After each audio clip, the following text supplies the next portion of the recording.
Pekində imzalanan Azərbaycan-Çin sənədləri arasında Azərbaycan Respublikasının İqtisadiyyat Nazirliyi ilə Çin Xalq Respublikasının Sənaye və İnformasiya Texnologiyaları Nazirliyi arasında sənaye sahəsində əməkdaşlıq haqqında anlaşma memorandumu da yer alıb. İqtisadiyyat Nazirliyinin şöbə müdirinin müavini Kazım Hüseynəliyev bildirib ki, İqtisadiyyat Naziri Mikhail Cabbarov və Çinin Sənaye və İnformasiya Texnologiyaları Naziri Li Lichen tərəfindən imzalanan anlaşma memorandumu sənayenin əksər sahələrini əhatə edir. Sənəddə nəzərdə tutulan tədbirlərin icrası sənaye sahəsində, o cümlədən neft-qaz, bərpa olunan enerji, kimya, metallurgiya, mədən çıxarma, tekstil, avtomobil, tikinti materiallarının, əczaçılıq və qida məhsullarının istehsalı sahələrində əməkdaşlığın inkişafına imkan yaradacaqdır.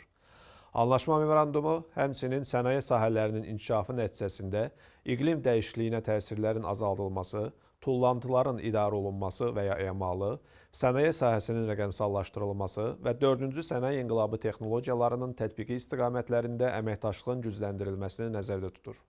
Bundan başqa, imzalanmış Azərbaycan Respublikasının İqtisadiyyat Nazirliyi ilə Çin Xalq Respublikasının Kommersiya Nazirliyi arasında maneəsiz ticarət üzrə ikitərəfli əməkdaşlığın dərinləşdirilməsinə dair anlaşma memorandumunda iki ölkənin sənaye təşkilatları arasında mübadilə və koordinasiyanın gücləndirilməsi, əməkdaşlıq mexanizmlərinin qurulması, təchizatçılar və alıcılar üçün uyğunlaşma tədbirlərinin, ticarət yarmarkalarının, sərgilər və digər ticarət təşviqlərinin həyata keçirilməsi əksini tapıb. Səfər çərçivəsində həmçinin Azərbaycan Respublikasının İqtisadiyyat Nazirliyi ilə Çin Xalq Respublikasının Kommersiya Nazirliyi arasında rəqəmsal iqtisadiyyatda investisiya əməkdaşlığının gücləndirilməsi haqqında anlaşma memorandumu imzalanıb.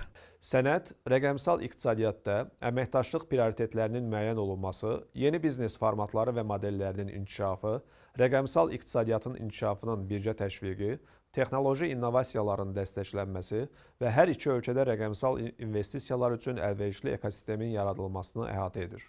İmzalanmış digər bir sənəd olan Azərbaycan Respublikasının İqtisadiyyat Nazirliyi ilə Çin Xalq Respublikasının Milli Məlumat Administrasiyası arasında rəqəmsal iqtisadiyyat üzrə əməkdaşlığın gücləndirilməsinə dair anlaşma memorandumu isə informasiya və kommunikasiya texnologiyaları sahəsində fəaliyyət göstərən qurumlar və elmi tədqiqat institutları arasında əməkdaşlığın dəstəklənməsi, Azərbaycan tərəfinin Çində keçirilən beynəlxalq sərgilərdə iştirakı və digər tərəfdaşlıq məsələlərini nəzərdə tutur. İki ölkə arasında iqtisadi əlaqələrin inkişafı, o cümlədən investisiya əməkdaşlığı istiqamətində daha bir neçə sənəd isə aprelin 17-sində Çin-Azərbaycan sənaye və investisiya əməkdaşlığının Pekində keçirilmiş təşviq konfransı çərçivəsində imzalanıb.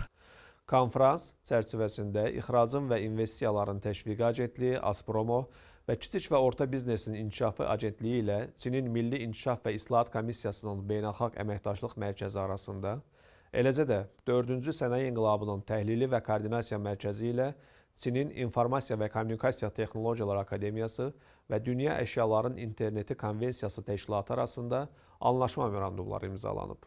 Bundan başqa tədbirdə Azpromo, İqtisadi Zonaların İnkişafı Agentliyi və Azərbaycan şirkətləri ilə Çinin müxtəlif şirkətləri arasında ölkəmizdə notebook, boru, tekstil, traktor, karton, məhsulları istehsalı və digər investisiya layihələrinin həyata keçirilməsi üzrə sənədlər imzalanıb.